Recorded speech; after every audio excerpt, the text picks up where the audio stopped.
હવે આમ આદમી પાર્ટીનો રાજુ કરબડા હજી છૂટાણો નથી, એ પહેલા પાર્ટીને છોડી દીધું. તો આપણે અહીંથી તમે એવો સંકલ્પ કરાવો કે ભાઈ આમ આદમી પાર્ટીનો કોઈ પણ યોદ્ધા કે કાર્યકર્તા સાહેબ પાર્ટીનું પરિણામ ગમે હાર કે જીત, પણ કોઈ કાર્યકર્તા આમ આદમી પાર્ટીની મેદાન મૂકવો ન, એવો સંકલ્પ કરાવ્યો. બિલકુલ, બહુ જ સાચી વાત કરી, ખૂબ સારી વાત કરી. શું નામ છે તમારું? રાજુભાઈ. રાજુભાઈ, વાહ રાજુભાઈ, વાહ ભાઈ વાહ.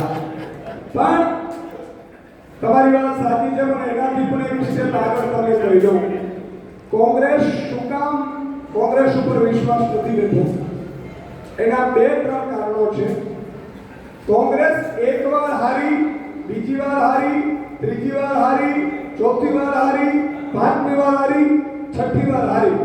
6 વખત સુદાન ગઢવી વિધાનસભા પ્રવીણ રામ હારે ને તો એનો પરિવાર ભેગો ન રહી. એક વાત આ.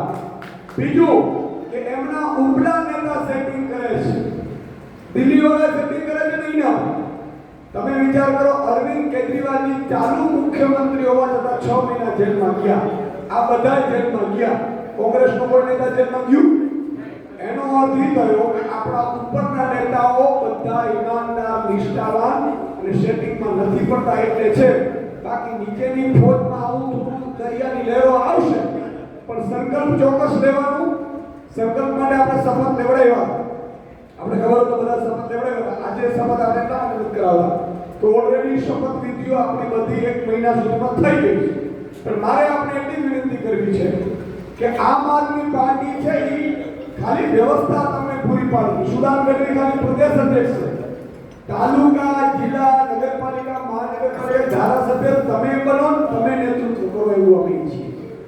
આ પાર્ટી કોઈ બાપ કે બેટાની પાર્ટી નથી સાહેબ. તમને આમ આદમી છે, આપણે આમ આદમીની પાર્ટી છે, તમારી મારી પાર્ટી છે. તમે નો હોદ્દેદાર છે. આજે પ્રદેશ અધ્યક્ષ આવી રીતે બેઠા છે, જાઓ બીજી પાર્ટીમાં. અને મને પ્રદેશ અધ્યક્ષ હું તો છું, નથી હું તો કઈ ફેર નથી પડતા. હરી ત્યાં લઈ જાય ત્યાં ગાનું આપણે હાલે. એટલે આ બીજાના માટે પરમાર્થ માટે આવ્યા છીએ. અને વાત એમની બહુ સાચી છે. અને હજી છેલ્લી અપીલ કરું છું કે જાવું હોય તો અત્યારે વયા જાજો. ચૂંટણી જીત્યા પછી કોઈ ન જાતે હું આ કરી રહ્યું છું.